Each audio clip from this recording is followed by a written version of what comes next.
rajo defaral sunu bopp moodu moodu yëpp a ko bokk ci jaaxle mbir na nga laaj Baye Diouf gindi la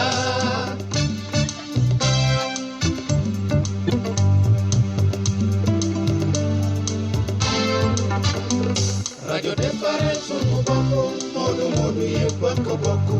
ci jaaxle mbir na nga laaj Baye Diouf gindi la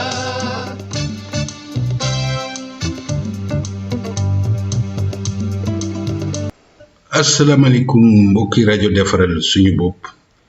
il est aujourd'hui lundi 25 janvier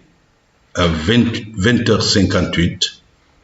yéen a ngi déglu rajo defaral suñu bopp ci Milan ci Italie ak ci àddina bi mbokk yi ñu ngi leen di nuyu di indi rek xibaar bu gàtt ci mbirum réew mi ñuy dund te politique bi comme niñ ko faral di defee di ko comparé ak làmb suñu réew xam ngeen ne lu xumb la waaye nag toujours ci jàmm rek lay mujjee coowee waxee toujours dañu mujj juboo mujj ree xaxataay loolu aada la su may comparé làmb italienne politique italienne ak làmb du dara rek di wane ne wax dëgg yàlla coow xëccoo ci àddina bi la bokk te day jeex waaw day jeex mbokk yi kon nag su ngeen di jàppante di xuloog ak seen mbokk ak seen xarit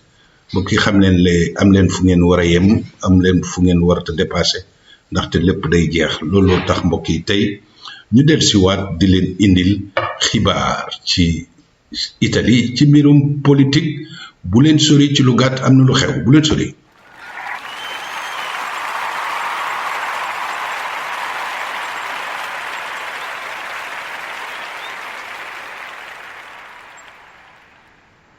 waaw mbokk donc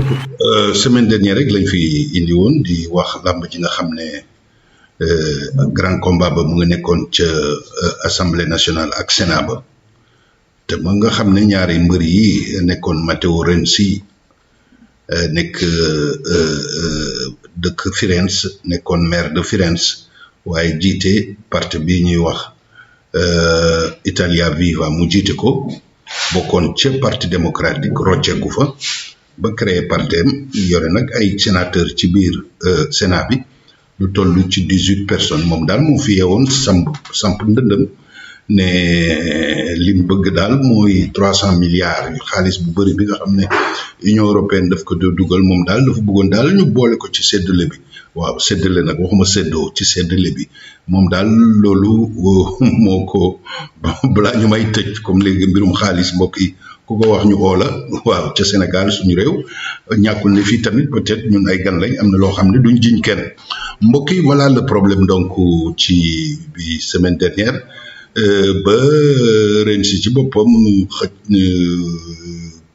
xuloog daal président du conseil muy Giuseppe Conte ñu dem nag ca assemblée ñu demoon ca assemblée ba ak ci sénat bi pour ut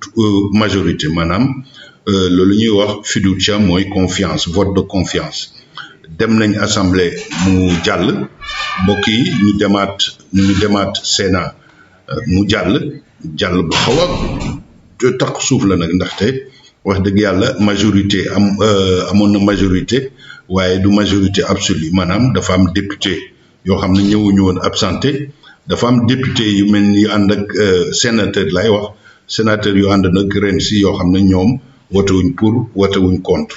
waaye suñ calculer la nga xam ne ñoo ànd nag Conte muy 156 députés waaye am na 140 yoo xam ne ñoom comme niñ ko nettalee fii 140 yoo xam ne dañoo wote contre ak 16 yi nga xam ne waxuñu waaw wala déet ànd ak ren si 140 soo ko booleeg 16 muy 156 sénateurs ak 156 sénateurs yi nga xam ne ñoo ànd ak Conte mu mel ni balance la majorité absolue amuloon waaye majorité relative ci bés boobu ndax bés boobu dañuy compter rek la fa xew ci bés boobu amoon na majorité mbokk yi nag loolu nag wax dëgg yàlla xam ngeen ne fii ci Italie loi bu ñu jël doxalin buy président du conseil dañ koy wax pouvoir exécutif lépp lu muy jël rek ci ay doxalin dañ koy yóbbu ci assemblée ba ñu waxtaan ci voté ko bi jàll na jàll bu xaw a takk suuf mais mu ñuy ragal ne yeneen yi ñëw soo wotul du jàll ndaxte yeneen mbër mi di Matteo Renzi mu ngi yore ay galgalam taxaw waaye aussi droite bi ñoom waxuma la ay galgal waaye daf mel ni ay bazooka lañ yore su ma wax droite bi mooy parti Berlusconi muy parti Matteo Salvini di Lega muy parti Giorgia Meloni loolu nag wax dëgg yàlla biñ jógee ci voté Sénat bi semaine dernière dañoo yaakaaroon ne président Giuseppe Conte dina yaatal jubawaat Matteo Renzi wala mu am ñeneen ñoo xam ne dina ñëw jubawaat ak moom ba nga xam ne dina mën toll ci ay 160 wala 170 sénateurs loolu nag mbokk yi dafa mel ni moo jafe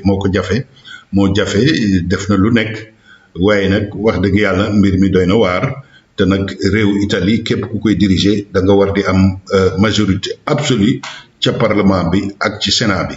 loolu nag wax dëgg yàlla semaine bi yëpp làmb ji foog nañ ne tas na jeex na waaye dafa mel ni dañ ne ko dafa doppe moom dañ ko doppe gars yi dañ ko jiij ne dafa doppe woon te nag il faut que arbitre bi ooraat arbitre bi nag ootewaat na muy président Sergio Mattarella moom mi nga xam ne mooy arbitre bi nekk ca kaw wax dëgg yàlla dafa mel ni daal waxtaan ak Conte dafa war a dem delloo lenge yi waaw delloo lenge yi suba lañ ko prévoir lan mooy xew su delloo lenge yi possibilité yi bëri na moo di ne su fekkee ne wane na ne moom wax dëgg yàlla doppewuñ ko waaye vraiment am na ay doole normal maanaam point majorité bi mën na ko am ci biir assemblée ñàkkul ne président Mattarella dina ko joxaat lenge yi su fekkee ne wax dëgg yàlla loolu wanewu ko possibilité bi ci am mooy ñaareelu possibilité mooy ñu def gouvernement de largement élargi maanaam xam ngeen amoon na fi Sénégal ba muy bugg a toj président Abdou Diouf o Wade ñu boole nga xam ne dootul nekk opposition dootul am suñu réew am na fa parce que presque léegi gouvernement élargi la ndaxte xam ngeen ne président Macky Sall oo na Idrissa Seck ñoom ñaar ñu bokk nguur gi coow lu wàññeeku ci benn parti waaw ñoom nag suba donc deuxième option bi mooy loolu mooy est-ce que président Sergio Mattarella dina dem ci yoon wi nga xam ne dañuy boole parti yëpp amoon na fi nag loolu amoon na fi gouvernement d'unité nationale à peu près lay doon nga xam ne da ngay jël ci parti droite jël ci parti gauche jël ci parti centre ñëpp boole leen ñu bokk benn gouvernement ñetteeli option bi nga xam ne moo gën a compliqué nag ci waxtu wi normalul sax mooy oote vote ñu dem élection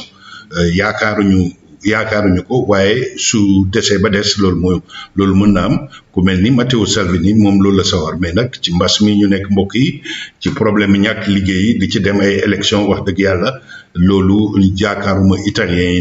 nekk lu leen neex donc par A ou par B soit ñu jox Conte am doole wane ne am na doole président bi joxaat ko leng yi wala ñu benn gouvernement utaat beneen premier ministre boo xam ne ku neutre la ci diggante droite ak gauche nit ñu bëri ñu ngi xalaat Mario Draghi waaye aussi mën na nekk feneen ci biir parti démocratique wala ci beneen parti en tout cas parti droite bi ku mel ni Berlusconi moom loolu la wax pour ñu def gouvernement d'union nationale continue mbokk yi donc lii mooy làmb ji du jeex mu waaw làmb ji du jeex mu daaw jeeg amoon na fi grand combat ren it grand combat te grand combat bi jeexagul mbokk yi donc mbër mi nga xam ne mooy gagné mooy Giuseppe Conte waaye gars yi dañ ko jiiñ ne dafa doppeewu maanaam doole gi mu wax amu ko du doole ju normal ndaxte wax dëgg yàlla dafa mel ni dafa am lu mu jël loolu mbokk yi mu ci misaal la nekk waaye nañu wax ne rek Italie làmb ji jeexagul te nag ñun immigré yi ñu ñaan jàmm rek wax dëgg yàlla réew mi am jàmm parce que réew mi su amee jàmm mbokk yi ñu nekk ci jàmm mbokk ñu ngi leen di nuyu seen xarit Baye Diouf fii ci rajo defaral suñu bopp ñu ngi leen di ñaanal jàmm ba beneen yoon jërëjëf.